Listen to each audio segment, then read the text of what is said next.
palavra a senadora Ana Paula Lobato. Bom dia, presidente. General Heleno, no início da sua carreira militar, o senhor desempenhou a função de ajudante de ordens do general Silvio Frota, correto? Correto. Frota assumiu o Ministério do Exército em 27 de maio de 1974. Naquela época, as Forças Armadas estavam divididas com relação ao destino que se deveria dar ao futuro do regime militar. Os generais Ernesto Geisel, Golbery Couto e Silva e o... Com licença. Geisel. Golbery Couto e Silva e o senador Petrone Portela seriam silêncio os artífices da forma como se deu a transição democrática no Brasil. Eles defendiam a fórmula da lenta, gradativa e segura de extensão. O regime militar sofreu, nas eleições de 1974, uma dura derrota nas eleições para o Senado e para a Câmara dos Deputados. Neste contexto, em que se anunciava o esgotamento do regime militar, Geisel entendia que deveria conduzir de forma controlada a abertura política. O ministro Frota era o maior representante da linha oposta a estas reformas. Era da chamada linha dura. Defendia a preservação do aparato repressivo, os porões da ditadura militar e a reprodução dos militares nas posições de comando do país.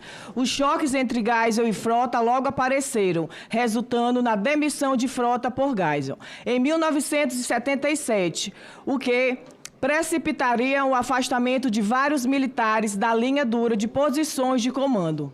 O senhor assumiu a função de ajudante de ordens de Frota no último ano em que ele esteve como ministro do Exército, em 1977? Isso não está no escopo da minha convocação aqui. General, eu determino as perguntas. Responde se eu quiser. Exatamente, responda sim ou não, ou vou ficar em silêncio. Não, eu vou ficar em silêncio. Ok, muito bem.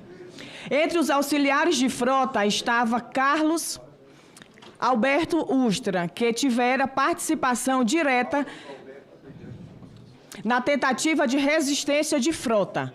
No dia da sua demissão, o senhor o conhecia? Silêncio. Sabia das atividades dele como torturador de presos políticos? Vou ficar em silêncio. O senhor se considerava, na época, afinado com as posições da linha dura das Forças Armadas? Vou ficar em silêncio. Quando foi convidado pelo ex-presidente Jair Bolsonaro para ser ministro do seu governo, o senhor acredita que a sua biografia, simbolicamente ligada aos porões da ditadura, acrescentava ao governo por mobilizar a extrema-direita? Vou ficar em silêncio. O senhor acha que a sua nomeação em posição de destaque no governo poderia colaborar para dar voz e representatividade aos que nunca superaram o fim da ditadura militar? Vou ficar em silêncio. O senhor acredita que as suas declarações, sempre confrontando os poderes estabelecidos, poderiam estimular o saudosismo extremista da ditadura militar, expresso no jargão golpista, tão em voga no 8 de janeiro? Eu autorizo? Vou permanecer em silêncio. Em depoimento prestado na CPI da Câmara Legislativa do Distrito Federal, o senhor declarou, abre aspas, o movimento de 64 salvou o Brasil de virar um país comunista. Eu não tenho nenhuma dúvida que o Brasil esteve a um passo de virar um país comunista. Fecha aspas. Ora, a ditadura militar exilou ou cassou os direitos políticos e funcionais de milhares de pessoas. Cassou o mandato de 173 deputados federais e de 9 senadores, muitos deles bem distantes do espectro ideológico comunista. O senhor acredita mesmo que todos eram comunistas? General? Eu vou ficar em silêncio. A demonização da oposição não seria um recurso como que se emprega vulgarmente. Hoje em dia, na narrativa... Recompõe o tempo. Pede para recompor o tempo. Pede para recompor o tempo. Pede para recompor o tempo. Presidente, eu queria meu tempo... Peraí, a culpa... Ah, não, peraí. A culpa foi do presidente que abordou aqui. A culpa foi do presidente que abordou o general para saber se ele necessitava de suspender a sessão por alguns minutos para ir no toalete.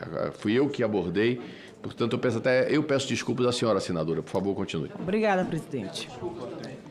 A demonização da oposição não seria um recurso como que se emprega vulgarmente hoje em dia na narrativa de vários bolsonaristas que ainda recorrem aos surrados fantasmas comunistas?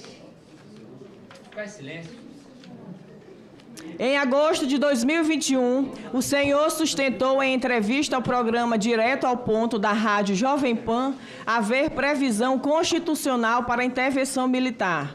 Nas suas palavras, abre aspas, o artigo 142 da Constituição Federal é bem claro, basta ler com imparcialidade. Se esse artigo existe no texto constitucional, é sinal de que pode ser usado. Fecha aspas. A seguir, o senhor precisou as circunstâncias desta intervenção. Abre aspas. Na situação atual, não acredito que haverá intervenção. Estão acontecendo provocações de uma parte e outra. Isso não é aconselhável, porque cria um clima tenso entre os poderes e entra ainda o legislativo como mais um complicador da situação. Acho importante criarmos um ponto de equilíbrio e o cuidado de não cometer excessos. Nenhum dos poderes. A intervenção poderia acontecer em momento mais grave. Fecha aspas. O senhor é partidário, portanto, da tese que advoga o poder moderador das Forças Armadas? Vou ficar em silêncio. O senhor acredita que os militares deveriam intervir na democracia brasileira? Ficar em silêncio. A última pesquisa da Datafolha sobre a confiança da população brasileira nas instituições de setembro deste ano revelou que a confiança nos militares atingiu o pior índice desde que a pesquisa iniciou a série em 2017. Ela apontou que 34% confiam muito mais nas Forças Armadas, 44% confiam pouco e 21% não confiam. Houve uma queda impressionante de popularidade das Forças Armadas durante o governo Bolsonaro, já que a proporção dos que confiavam muito caiu de quase a metade do total, 45%, para um terço.